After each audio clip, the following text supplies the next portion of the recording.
maka merekalah yang mendapatkan syafaat. Kemudian permasalahan di sini masuk kepada syafaat yang keberapa? Masuk kepada syafaat bagi mereka kaum muslimin yang mempunyai dosa-dosa yang belum diampuni oleh Allah, maka Allah tidak ridha kecuali masuk api neraka dahulu, maka setelah itu dimasukkan kepada surga. Berarti kalau begitu hadis ini juga bantahan kepada kelompok orang Khawarij. Maka orang-orang Khawarij mereka mengatakan para pendosa besar yang mati dan su'ul khatimah dan belum diampuni, belum meminta maaf kepada Allah dari dosa-dosanya, maksudnya dia mati dan mempunyai dosa-dosa yang besar, maka kata mereka khuludun finnar, mereka kekal di api neraka. Maka ini dibantah dengan hadis tadi. Di hadis tadi disebutkan akhriju man kana fi qalbihi mithqala dzarratin min iman, maka masuklah kepada surga, keluar dari api neraka, menunjukkan bahwa kaum muslimin dari para pendosa besar ada waktunya dia keluar dari api neraka. Adapun kelompok Khawarij mengatakan forever in hell, kekal di api neraka. Dan yang semakna dengan hadis bagi para pendosa kaum muslimin akan dikeluarkan, di antaranya hadis yang diriwayatkan oleh Anas ibnu Malik dari riwayat Abi Daud dan yang lainnya, dan datang dari berbagai jalan, disahihkan oleh Syekh kami Muqbil Al-Wadi'i. Berkata Rasulullah sallallahu alaihi wa ala alihi wasallam, syafaati li ahlil kabair min ummati. Syafaati li ahlil kabair min ummati. Maka hadis ini jelas membantah kelompok Al-Khawarij, di mana disebutkan syafaatku, kata Nabi, untuk orang-orang yang pendosa dari umatku. Maka umatku dari kaum muslimin maknanya, dan mereka pendosa.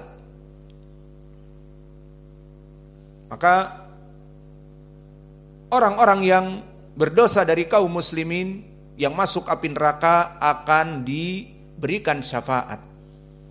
Dan syafaat tentang mengeluarkan kaum muslimin dari api neraka ini adalah senjata yang sengaja disimpan oleh Nabi dan tidak mau dikeluarkan sekarang sebagai senjata pamungkas kelak.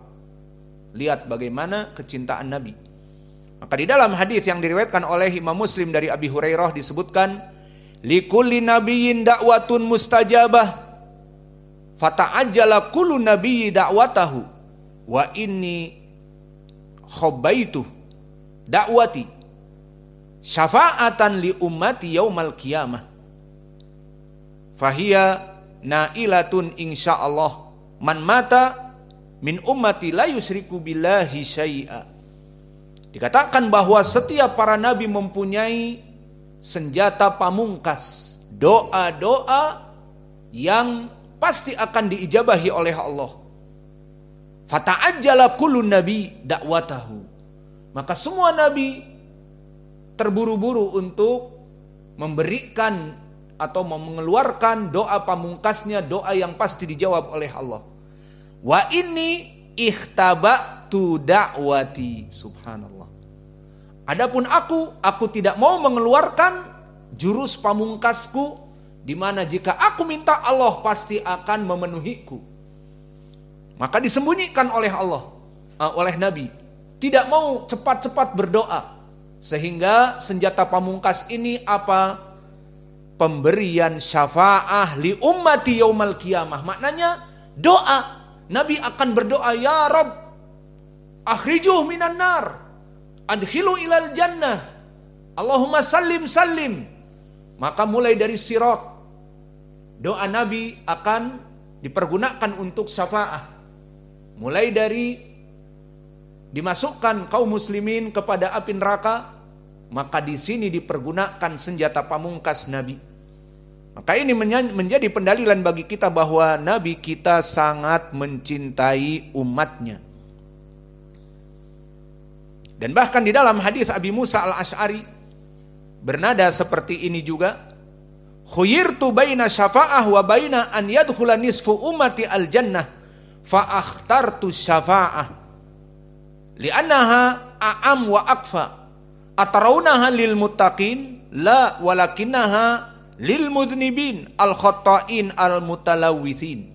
Adalah hadis akhrajahu Abu Daud dan yang lainnya disahihkan oleh Syekh kami Muqbil Al-Wadi'i di dalam kitabnya Al-Jami'us Shahih. Maknanya khuyirtu baina syafa'ah wa baina an yadkhula nisfu ummati al-jannah. Aku dipilihkan oleh Allah. Pertama, antara pemberian syafa'ah dengan dijamin setengah dari penduduk surga adalah umatmu ya Muhammad. Maka dari pilihan itu Nabi Muhammad cerdik. Alhamdulillah Nabi kita, dia lebih memilih asy-syafa'ah. Karena kalau hanya setengah dari umatku menjadi penduduk setengah surga, seluruh umatku menjadi penduduk setengah surga, itu dibatasi hanya setengah. Namun dengan syafa'ah bisa memasukkan seluruh kaum muslimin yang ada di neraka menjadi selamat dari api neraka. Maka Nabi memilih asy-syafa'ah li'annaha a'am wa akfa. Karena itu dengan pemberian syafaat lebih banyak dan lebih mencukupi, maka aku lebih memilih diberikan syafaat daripada dijamin umat Islam seluruhnya masuk surga. Umat Islam menjadi penduduk setengah dari surga. Maka kesimpulannya di sini dengan syafaat Nabi bisa memasukkan kepada surga lebih dari setengah dari umatnya. Maka di saat ditanya untuk siapa kepada para sahabat, untuk siapa coba syafaatku ini? Apakah untuk orang yang bertakwa? Tidak. Syafaatku ini lil mudnibin al khata'in al mutalawwithin, bagi orang-orang yang pendosa, orang-orang yang mempunyai dosa, orang-orang yang bergelimang dengan dosa. Maka inilah dari keutamaan umat Nabi Muhammad. Orang-orang yang berdosa pun oleh Nabi Muhammad dimintakan syafaat. Maka ini yang bisa kita berikan dari hadis ini. Kesimpulannya hadis ini adalah hadis pemberian syafaat kepada orang-orang yang berdosa. Dan poin pendalilannya di dalam bab kalamu Rabb azza wajal yaumal qiyamah ma'al anbiya wa ghairihim, di mana Allah berkata dengan Nabi Muhammad. Nabi Muhammad berkata kepada Allah, ya Rabb adkhilil jannah. Maka Allah pun mengatakan summa aqul adkhilil jannah man kana fi qalbihi adna syai'. Dan di sini pun yang terakhir dari faidah menjadi pendalilan bahwa iman itu terbagi-bagi. Tidak semua orang imannya sama. Na'am aula. Sekarang Abu Hurairah imannya lebih kuat daripada kita. Abu Bakar imannya lebih kuat daripada Abu Hurairah. Na'am atau tidak? Dan ahlul bid'ah imannya lebih turun daripada kita, dari ahlu sunnah, dan seterusnya. Maka begitu pun di sini. Masuklah kepada surga mereka orang-orang yang mempunyai iman meskipun sebiji sawi au khardalin, sedikit keimanannya. Maka di sini menjadi pendalilan bahwa orang-orang yang imannya turun dan turun bisa sampai masuk kepada api neraka. Maka orang-orang yang masuk api neraka orang-orang yang imannya lemah. Orang-orang yang iman